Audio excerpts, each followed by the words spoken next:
Hello, kindergarten families. So this is just a video to show you kind of step by step how we're going to use our Canvas app and how we're going to go about kind of navigating this course in Canvas because I think it can be kind of overwhelming, especially to new users. So this is hopefully a video to help alleviate any stress or anxiety that you may have about using the Canvas course.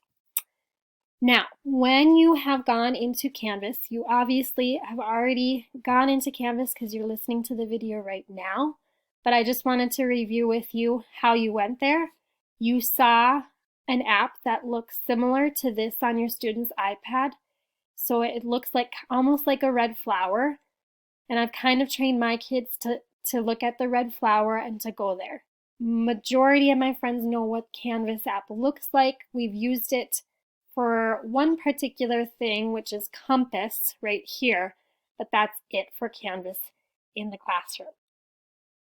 So when we go here now, you will see, you probably had seen two boxes. The first box you saw was Kindergarten Choice Board, and the second box you saw was Kindergarten Chumley's Extras. So I asked you to go to Kindergarten Choice Board, where you clicked on the first video, the how-to video. And that's where you are at right now. So really kind of taking a couple steps back, you are in a course right now. This course is called the Kindergarten Choice Board. So this is our course. And in this Kindergarten Choice Board course, we have what we call modules. So our modules are listed down here. Office hours would be a module. The how-to video would be a module. The choice board is a module. Reading activities is a module. So I have all these different modules. And I just want to take you quick through the first module that I have listed here, and then we'll go to the second module. So when I open up a module, I have to click on the box that, if this makes sense, underlines it. So if it doesn't underline it, so obviously this isn't underlined. But if I click on this guy, it underlines this office hours. So if I click on it, it's going to take me to the page office hours. And really what this page is stating is my office hours that I will be available to address any questions or concerns right away, immediately, giving you immediate feedback. My office hours will be from 10 to 11 a.m. on Mondays through Fridays.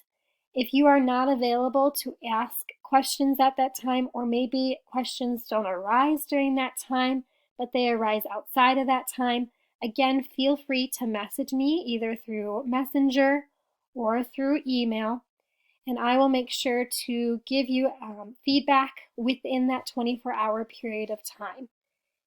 It might not be right away like it would be in that 10 to 11 period of time, but I will make sure to answer that question in that 24-hour period of time.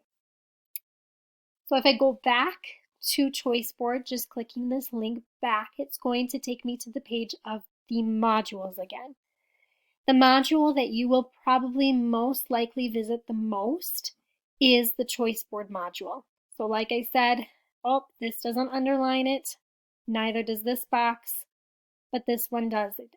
It underlines Choice Board Fort Lincoln Kindergarten, so that tells me that that's a link, and I can click on it, and it'll take me to a page. Again, another page. So it's going to take me to the Choice Board Fort Lincoln Kindergarten page. And you're probably wondering, what is a choice board? A great video here to visit with you about what a choice board is, how we're going to use it in Mandan, what it's going to look like as far as how we're going to implement it in the future as we move forward with electronic learning. So please watch that video before diving too deep into this choice board. I will also kind of give you an overview of what a choice board will look like as I walk you through this step by step. So really what a choice board is it shows me kind of the activities of the week. So for this week, we just have posted Thursday and Friday. And in each box, it's going to show me different activities for Thursday and for Friday. So if I look at this box, it's just going to show me, or in this row, it's just going to show me reading activities that I can do on Thursday, that I can do on Friday. If I look on this row, it's going to show me just writing activities. This row, just math activities. And then down below, it's going to show me other, which usually could be arts, sometimes science, sometimes we might go on a virtual field trip, that sort of thing. And then down below, I have physical phy-ed, or physical education, or phy-ed, which links me to the choice board for Mr. West's phy-ed class. And then I also have the choice board from Mrs. Heinzen's music class that I can click on.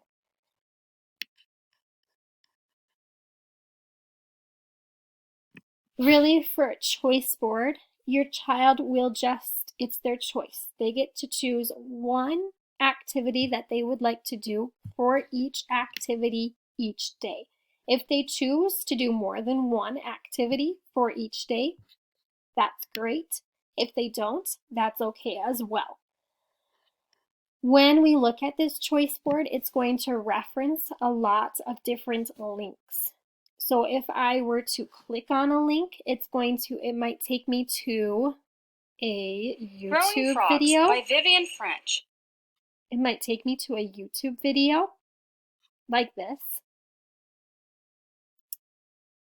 It may also take me back to the modules page, back to the course homepage.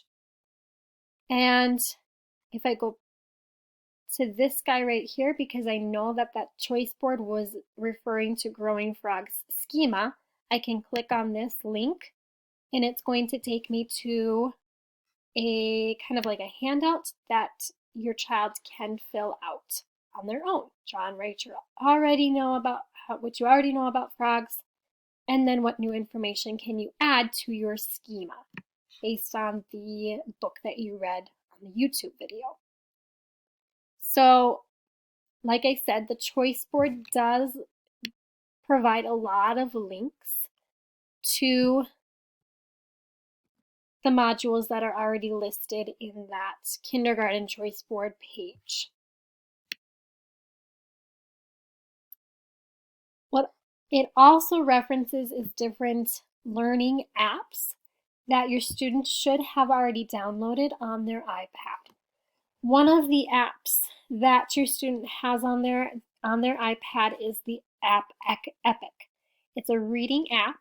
So when you open your child's iPad up, you will see 3 different boxes. We call them folders. So we always called, the first folder we called was reading folder. The reading folder had all of our reading apps in it for the morning. When we worked on Listen to Reading, we always went to the reading folder.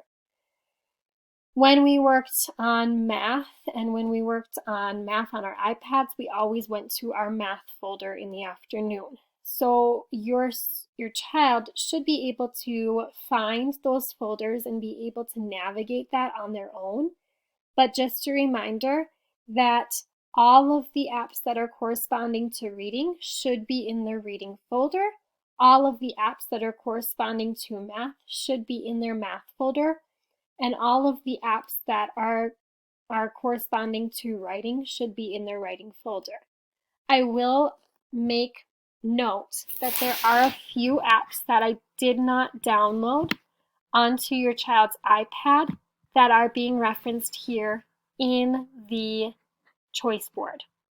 And these are both writing apps. So when you look at your child's writing folder, you probably won't see the Draw and Tell app, and you probably won't find the Chatterbox app.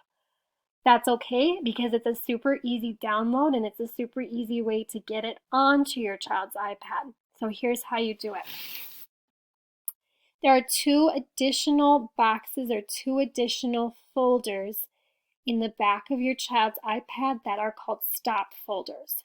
Your child can probably talk to you about what a stop folder is, but I labeled it stop folder because these are the apps that we were not using for our learning, so we did not even need to go to that folder. They were labeled stop, and then you should see some flashing lights by the stop word.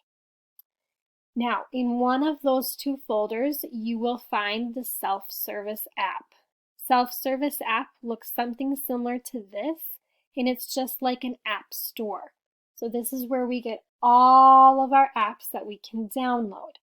When you click on the self-service app, you will see a whole bunch of apps posted, and you should be able to find the Draw and Tell app and the Chatterbox app to download. When you click and when you find the Draw and Tell app, you can click on that app, and you should see a green box, I believe, that says install. When you click on install, it should be installing onto your child's iPad. It might take a couple of minutes. Same way with Chatterbox. When you find that picture of this guy right here, you can click on it, click on the green install box, and then it should be again installing that Chatterbox app onto your child's iPad for them to use. As far as the rest of the apps that are referenced here, the Moose Math we already have on our iPads. Like I said, that one should be in their math folder already. This is a link, so it will again link you back to the modules page. And it goes back to this module, Go Math. I can go hit the link, and it's going to take me to a Go Math on the Spot video. I'm going to take us back to the choice board again.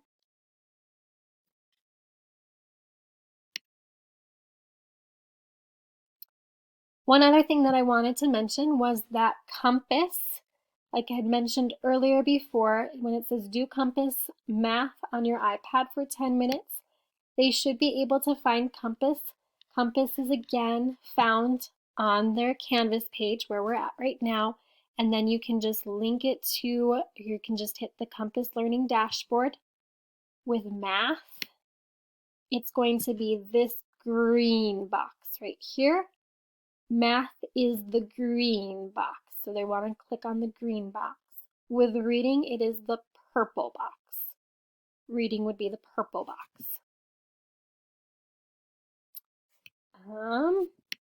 And again, like I said, all of these different things that you see as links, you can just click on and it'll take you back to the home page. And you'll go to the PE choice board and you can see what Mr. West has as far as options for Phi-Ed goes. The same way we'll go with the music with Mrs. Heinzen's class as well. Just wanted to leave you with this. I always emphasize to students that the iPad that they were using at school was a learning tool. It was really for them to help them learn and to help them contribute to their learning. So the tools that they had on their iPad were really to just help them learn. So we set up like a lot of procedures and a lot of routines for how we handle different apps on our iPad. Of course, the reading folders, the math folder, the writing folder, and then the apps that we didn't use, I put in the stop folder so they were aware of what they can use at a certain time and what they were not allowed to use at a certain time, just to help them do their personal best in the learning time. So I would highly encourage you guys to set up those procedures at home. Does not have to be the same procedures that I set up, but I do believe it would be beneficial to set up procedures that you feel would be best as you go forward. So if you have any questions with this, please let me know. Message me on Messenger app, email me with a simple email. Whatever works best for you works for me. So, all right, thank you.